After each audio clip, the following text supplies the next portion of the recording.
Buen día, jóvenes. Esperando que se encuentren muy bien.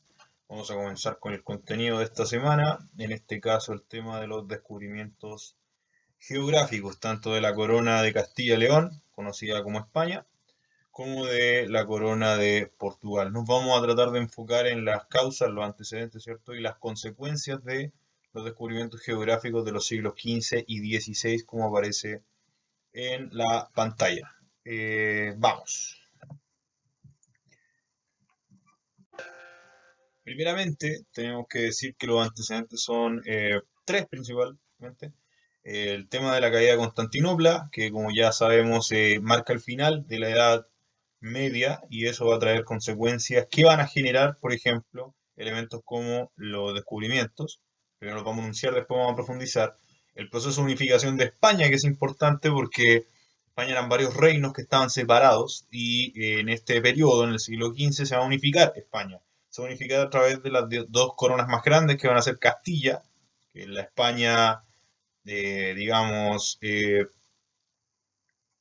poniente, y tenemos la España oriental que vendría siendo Cataluña, ¿cierto? Que en este tiempo va a ser León, la corona de León. Se van a unificar y se van a hacer evidentemente mucho más fuertes en el territorio y también en cuanto a recursos. Ya vamos a ver y vamos a seguir profundizando. Primero anunciamos. Y finalmente los progresos en la navegación y la geografía. Eh, Estos tres elementos juntos van a generar que tanto España como Portugal comiencen a hacer importantes viajes que van a terminar en elementos tremendamente importantes como el descubrimiento de América y las nuevas rutas comerciales hacia la India. La caída de Constantinopla dice que va a generar estas nuevas rutas hacia la India. Cuando cae la capital del Imperio Romano de Oriente, o más bien el Imperio Bizantino, a mano de los turcos otomanos, del Imperio Turco, es consecuencia de un gran crecimiento que va a tener ese imperio, que es musulmán, ¿cierto? Que es de otra religión, no es católica como en la mayoría de Europa en esa época. Una vez que cae la ciudad de Constantinopla, en términos económicos queda este vacío, ¿cierto?, de caminos hacia seguros, digamos, y baratos hacia la parte de India y de China. Esto era importante porque era el principal lugar de donde los europeos conseguían principalmente sedas, conseguían productos de tipo de aliño, ¿cierto? Que en esta época son tremendamente importantes. Recuerden que no existe el refrigerador, por lo tanto el aliño es tremendamente importante para poder soportar el sabor de la comida que ya está pasada de su periodo ideal de consumo.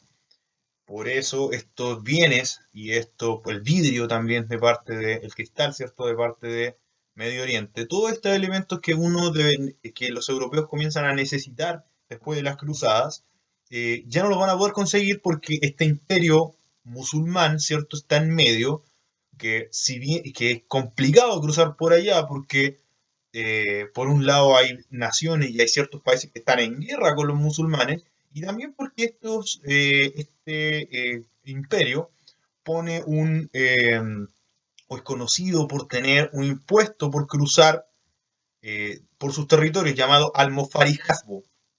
Los musulmanes lo van a pedir, ¿cierto?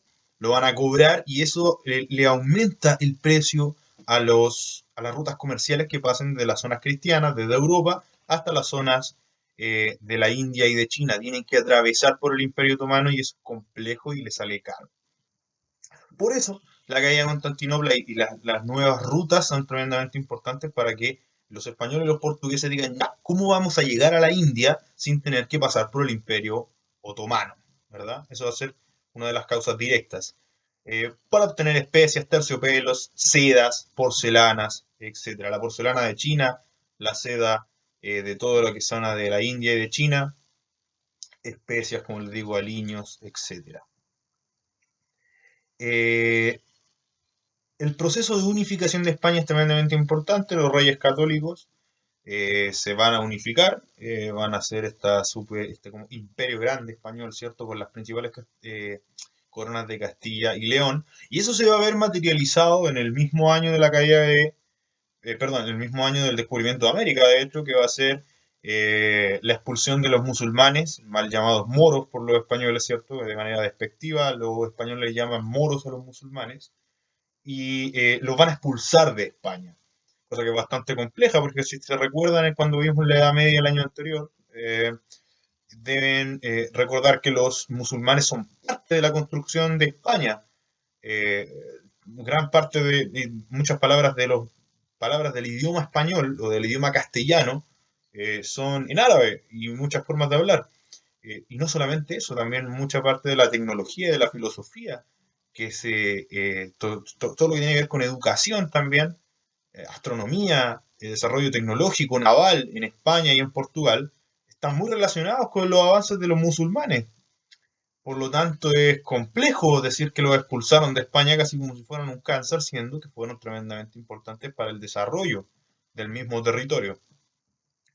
Pero finalmente los expulsan de Granada, ¿verdad? Y se quedan con esa zona. Progreso en la navegación y la geografía, tenemos que entender que es imposible hacer viajes de ultramar, ¿cierto? Atravesando el mar, si no es por instrumentos tan importantes como la brújula, la carabela, ¿cierto? Que es un galeón, una nave suficientemente grande para llevar muchas especias, el astrolabio, las tablas náuticas, etcétera. Y finalmente, la expansión de conocimientos geográficos, gracias a Marco Polo, por ejemplo, que va a ser uno de los principales mapeadores, ¿cierto? Uno de los principales cartógrafos de la época, que van a construir los primeros y más complejos y bastante acertados mapas que tenemos de Europa, Asia, India, etc. Como ven acá, esto es lo que yo les mostraba de lo que está resaltado en café, va a ser el Imperio Otomano, que es bastante grande, uno de los más grandes de la historia, y bastante largo además. El Imperio Otomano no cae hasta la Primera Guerra Mundial.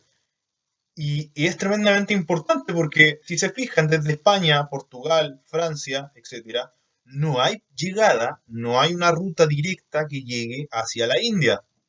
Todas atravesaban el Imperio Otomano. Bueno, también se podía hacer desde aquí, desde Bohemia, pero era bastante complejo, sobre todo porque aquí era una sierra bastante salvaje, el clima no era el más adecuado, era muy helado, muy frío, no habían caminos, recordemos que el Imperio Romano no se expandió de mayor manera aquí, por lo tanto los caminos no son los más adecuados, y además estaba lleno de saqueadores, ¿cierto?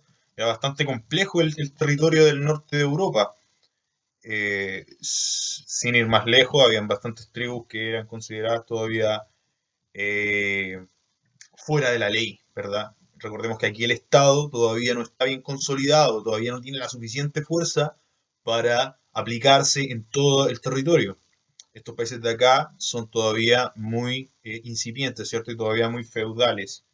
Eh, las rutas de comercio van a ir desde Europa hacia la India y van a encontrar diferentes maneras de hacerlo. Los que no quisieron pagar los impuestos de los musulmanes o bien no podían hacerlo, el español estaba recién expulsando musulmanes de, España, de la zona de la península ibérica, mucho menos le iban a dejar pasar los musulmanes. Era complejo atravesar por ahí, por lo tanto trataron de buscar nuevas rutas. Y los españoles tienen esta idea, ¿cierto?, de puntualmente Cristóbal Colón, de dar la vuelta al mundo, pasar desde España, como aparece acá, pasar desde España, Portugal más bien, porque este territorio de la costa de España, de esta punta de acá es de Portugal, desde acá atravesar la tierra, ellos tenían la idea de que como era redonda se podía dar la vuelta, y iban a llegar rápidamente a China, Japón, para después trasladarse hacia la India.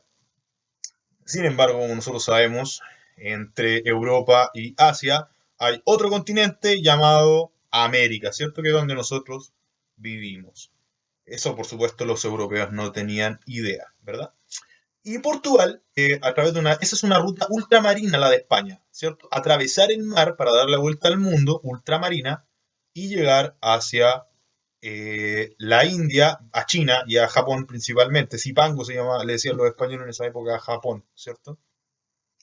Y los portugueses, por otro lado, tratando de hacer esta ruta que aparece acá, que es por cabotaje, y que de hecho lo logran, si bien es después del descubrimiento de América, etcétera, los portugueses logran a través del cabotaje, que es esto de navegar a través de las costas para reabastecerse rápido y navegar relativamente mucho más fluido que a través del ultramar. Van a llegar por el borde de África, van a atravesar el cuerno de África y van a llegar a la India. Esto que ustedes ven acá son representaciones, ¿cierto? Imágenes de eh, los avances tecnológicos de la época, la brújula tremendamente importante para la ubicación y la localización. En esa época no existe el GPS, no existe eh, ningún tipo de mapa ya hecho, ¿cierto? La mayoría de los mapas de África, de Europa, también de América, evidentemente, había que irlos fabricando en esa época. Y para eso era tremendamente importante para encontrar el norte y la localización, las brújulas y que uno lo puede considerar algo súper sencillo, pero que la verdad fue bastante revolucionario para la época. Eh, los avances en las cartas náuticas, ¿cierto? Cuánto son estimaciones de cuánto se demora uno en una nave, ¿cierto? En un barco, en atravesar el mar, ¿cierto? También fueron tremendamente importantes para calcular, para poder llegar a lugares más puntuales, más específicos. Si bien los mapas en esta época, si se fija, esto es Italia, España, no eran los más acabados ni los más fieles a la realidad, sí eran estimaciones bastante buenas para poder, por lo menos, navegar de manera más precisa que lo que se hacía anteriormente, solamente guiados por las estrellas. Otro avance tremendamente importante que de hecho es uno de los, que es como el batatazo que van a dar los españoles y los portugueses, es el desarrollo de la ingeniería naval. Mejorar y complejizar bastante el tema de los navíos, ¿cierto? De los barcos que se van a utilizar para viajar.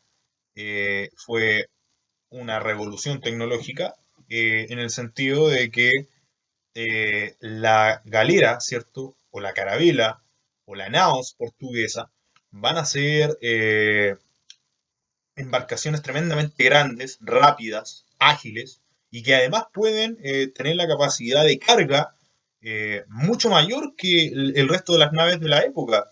Eh, eran, era tanta la importancia de esto que podía incluso, lo que antes se demoraba 2 viajes en poder hacer una ruta comercial, ahora se va a hacer en una, y eso es tremendamente importante para el desarrollo económico de Europa. Eh, Finalmente, chicos, es importante que se queden con la idea de que son los avances tecnológicos, tanto de la brújula, del astrolabio, de la carabela, de la naos. La naos es más grande que la carabela, ¿cierto? Es de desarrollo portuguesa, sin embargo un poco más lenta. Van a ser estos avances los que van a ser fundamentales para poder comprender por qué los europeos hacen estos viajes y cómo los desarrollan y por qué van a ser exitosos en la época de los descubrimientos que va a ser el siglo XV y XVI. Los países líderes de estos descubrimientos europeos no son todos, no es que todos los europeos se hayan puesto a descubrir rutas y a descubrir nuevos territorios, a pesar de que muchos lo hicieron. Los líderes son Portugal y son Francia, a pesar, perdón, es Portugal y España, a pesar de que otras naciones también lo hicieron posteriormente. Estamos hablando de Holanda, de Francia, de Alemania, etcétera, ¿cierto? Que en la medida que se van desarrollando y consolidando como estados nacionales, como estados modernos, van a comenzar también a este imperialismo, ¿cierto? Colonial. Se van a ir uniendo a esto. Por supuesto, van a llegar mucho más tarde y la mayor repartición se la van a llevar Portugal y España. Puntualmente, Portugal se va a expandir o va a colonizar muchos territorios de África, sobre todo de la costa atlántica, y España se va a quedar con, si bien aparece solamente un logro o un solo descubrimiento, tenemos que decir que el pedazo más grande de la torta, ¿cierto? Se va a quedar con todo lo que es o prácticamente todo el descubrimiento o la conquista, la colonización de América. A pesar de que los portugueses también tienen una importante presencia en América, el país quizás más grande de América es Brasil, y va a ser colonia portuguesa. También hay presencia británica, los ingleses, ¿cierto? Que llegaron a Estados Unidos, que llegaron a Canadá, aunque es un proceso posterior, ¿cierto? Unos 100 años posterior. Ahí están los principales hitos, ¿cierto? De los descubrimientos. En 1492 España llega a América, fecha tremendamente importante, 1492.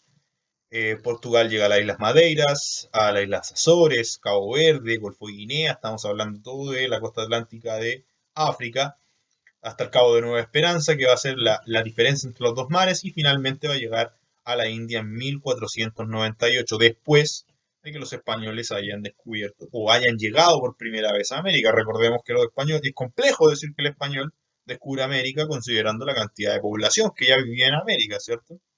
Es, si quisiéramos hacer un símil, es como decir que vamos a descubrir, es como si yo en internet viera India y dijera, oh, descubrí la India, siendo que ya hay mucha gente que la conoce, ¿cierto? Pero tenemos que decir que los españoles van a ser los primeros europeos en la época moderna en llegar a América. No van a ser los primeros europeos tampoco, llegaron en el siglo X los vikingos, ¿verdad? Hay bastantes evidencias de eso. Para que les quede más claro, les presento acá las rutas principales de los españoles y los portugueses. En la línea roja que ustedes pueden ver en la imagen están los portugueses que, como les digo ya, hicieron cabotaje, ¿cierto? Navegaron pegadito a la costa por todo lo que es la costa atlántica, recordemos que el mar Atlántico, el océano Atlántico, por toda la costa atlántica de África para llegar finalmente a Cabo Verde y a través de Madagascar llegar y el océano Índico llegar a la India. Mientras que los españoles hicieron una ruta de ultramar que fue bastante larga. Recordemos que en este tiempo no existe la capacidad tecnológica para hacer un viaje más rápido. Este viaje es mucho más complejo quizá que una ruta más larga de cabotaje.